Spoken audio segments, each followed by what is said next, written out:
If you're looking for an easy way to sing and play your favorite songs, look no further than this video. In this video, I'm going to teach you how to read a chord chart and my tried, tested, and true 4-step process to get you comfortable playing a chord chart for your favorite songs. If that's something you're looking for, stick around. Today, I'm going to teach you how to read a chord chart. Chord charts are easily accessible ways to play songs. You don't need to be able to read music in order to get the information you need to be able to play a song. A chord chart is another way of saying a lyrics and chords sheet and consists of just that, the lyrics and the chords. So as you can see on the screen here, you can see that this is all you get. It's the lyrics and the chords. No more, no less. So here is a lyrics and chords chart for Here, There, and Everywhere by the Beatles. I made this one myself, but most of them are made this way.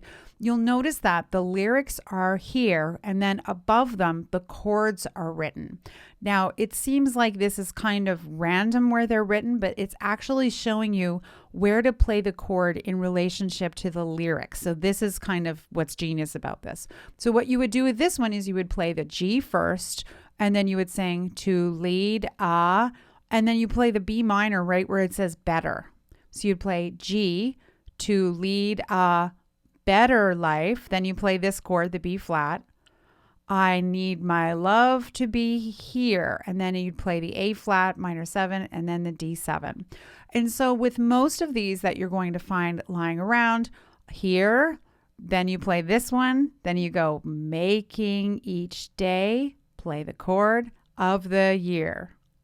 1, 2, changing my life with a. So you can see that's how you can organize this. And it's great because you don't have to actually read any music or understand how many beats there are in the bar, because as long as you know the song, as long as you know the lyrics, you're good to go playing the chords along. To find lyrics and chords, your best bet is to type in the name of the song followed by the words lyrics and chords. So in this case, we're going to look for Here, There, and Everywhere.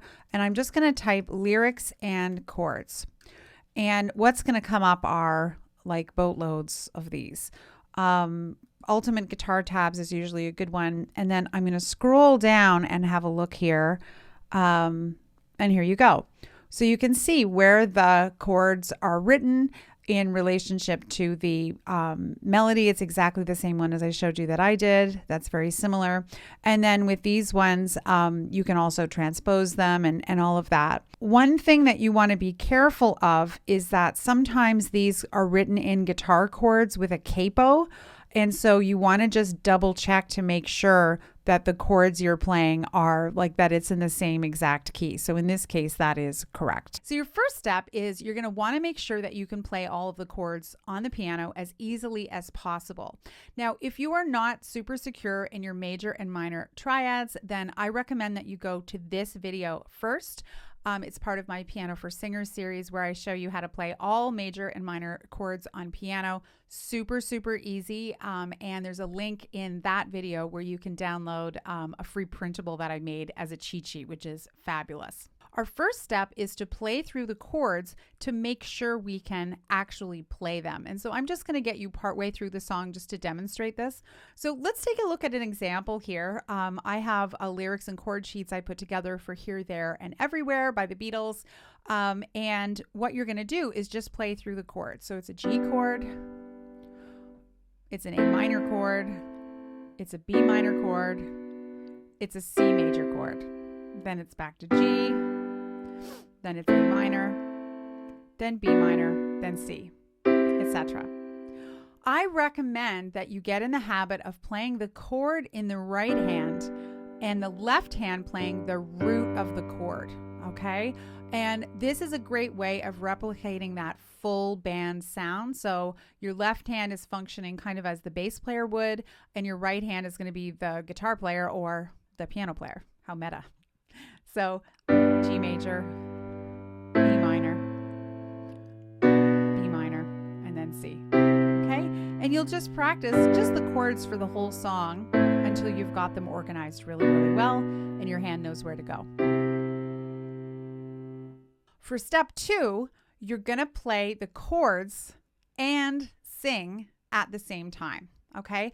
Now, this part can be tricky at first. Oftentimes, you'll start playing the chords and won't have any idea how to actually find where the melody sits within relationship to the chords. And so you can solve this problem in one of two ways. The first thing that you can do is just play, 5 or 10 seconds of the original recording so that you can find where it goes. So you'd hear the Beatles go, da, da, da, da, da, da, da, da. And then you can stop the recording and go in to sing and play. So this is a great way to go about it if you're not confident with doing this right off the bat. Just flip it on Spotify or Apple Music for like 5 seconds on your phone and then, find your way into the song. What you can do from that point on is to figure out what the first note or the first couple of notes are for the whole song and then write them down on your sheet. G, B, and D, so that before I go to play,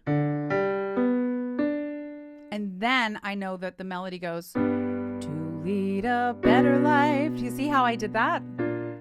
So that's your next step, is to make sure that you can find, the notes and of the melody so that you can sing them. Step 3 is that you want to play and sing in time. And you're going to use your metronome for that. Okay. Or you can use one of the fantastic metronome apps that are available out there. I always love to use the iReal Pro. You can click up here if you want to watch my video that I made explaining how to use it. Or you can check out an app like Drum Genius, which is another one that is totally fabulous, which I will also link up here, which functions as a drum machine. Basically, what you have to do is practice being in time. I also recommend that you start at a slower tempo while you're doing this, because then you'll be able to keep a steady beat. So in this case, we'll have to imagine the metronome. 3, 4. Here, making each day of the year. So you can see I'm a little under time. Tick, tick, tick, the metronome would go. Okay? As you've practiced it slowly, you may find that there's some spots where you mess up or you can't get the chord fast enough. This will give you an opportunity to stop the whole operation and say, oh, that's the chord I keep messing up on.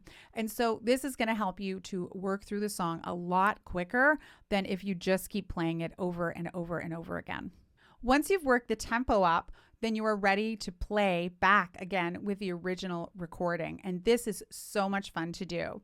What you can do is turn the recording on. Remember, you've practiced the chords, you've practiced at working up to the tempo, and now you can sing along and play along with your favorite recording. Another step that you can take after this is starting to develop your arrangements of your favorite songs. And if that's something you're interested in, I highly recommend this video up here, where I teach you several really effective and not too hard methods to accompany yourself on a piano. Have a great day and happy practicing.